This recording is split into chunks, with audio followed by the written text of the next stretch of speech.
रफ्तार आपकी जीत नहीं, लगातार आपकी जीत है। रफ्तार से तो खरगोश दौड़ता है, लेकिन जीतता हमेशा कछुआ ही है। एग्जाम आने वाले हैं, अब सारे काम को छोड़कर लगातार बस एक लक्ष्य पर फोकस करना है।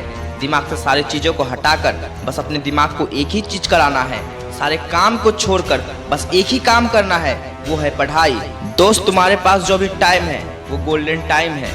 तरस जाओगे एक एक सेकेंड के लिए कि काश और थोड़ा समय मिल जाता तो मैं और थोड़ा पढ़ लेता। वही समय अभी आपके पास है।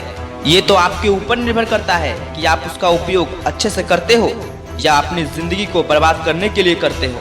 ये टाइम एक बार हाथ से निकल गया तो कभी वापस नहीं आएगा। चाहे कितने भी पैर हाथ मार लो, लेकिन फिर से ये समय कभी नहीं आएगा। स्वामी विवेकानंद जी भी कहते हैं, जागो, समय हाथ से निकला जा रहा है। अब सारे ऐसो आराम को भूल जाओ, क्योंकि या तो अभी आराम कर लो और बाद में पछता लो, या फिर अभी मेहनत कर बाद में आराम वाली जिंदगी पालो। अगर कुछ बड़ा करना है तो अपने नींद को कम करना होगा, अपने आलस को हराना होगा। पिछले 10-11 महीने तुमने क्या किया उसे भूलना होगा, अब उसे दोहराना नहीं होगा। उसकी भरपाई करनी होगी।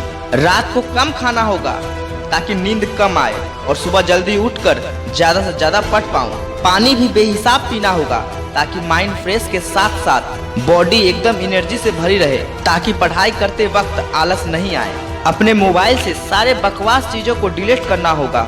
सोशल मीडिया जैसे प्लेटफॉर्म से कम एग्जाम के टाइम में दूर रहना होगा।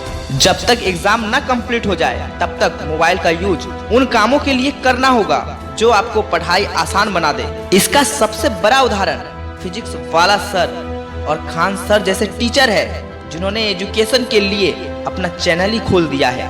इन दिनों कम से कम उनके लेक्चर को अटेंड करो। इंस्टा फेसबुक पर रील्स देखना बंद कर दो, वो तो पूरी जिंदगी देखनी है। इस समय का सदुपयोग तुम्हारे आने वाली जिंदगी को आसान बना देगा। डिस्ट्रैक्शन में अटके रह गए तो आने वाली जिंदगी तुम पर बहुत भारी पड़ेगा।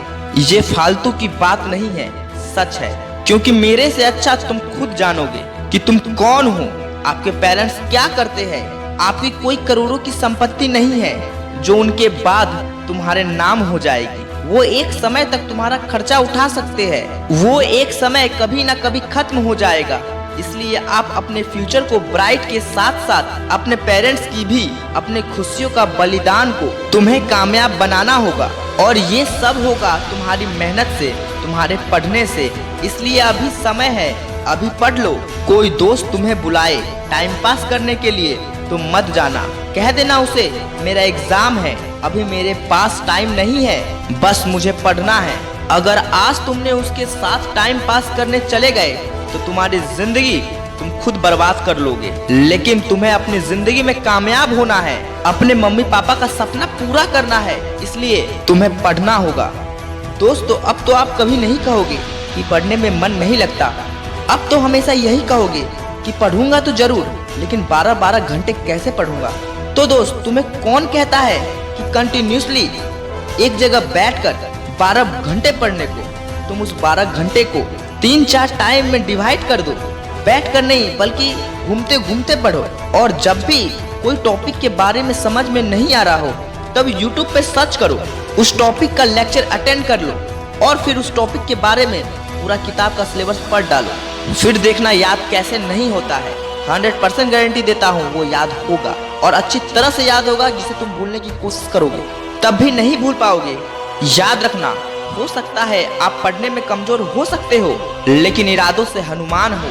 माना बजरंग बली जैसा ताकत नहीं तुम्हारे पास, लेकिन उनके जैसा दृढ़ संकल्प है। अगर आप सोच लोगे कि मुझे पढ़ना है तो बस पढ़ना ही है, चाहे आप कितने भी कमजोर क्यों ना हो।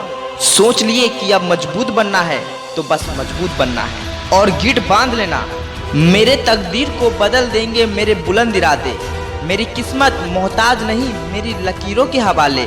मेहनत से बड़ा कोई हथियार नहीं, इस जीवन में कोरे कागज समझकर मुझे ना छोड़। लिखी जाती है हर कहानी इसी कोरे कागज पे। अंत में मैं यही कहना चाहूँगा, जिस दिन आप अपने माता पिता के आंसुओं को देख लेंगे, उसके बाद आप 12-12 घंटे क्या 1 घंटे तक किताबों के बगैर नहीं रह पाएंगे।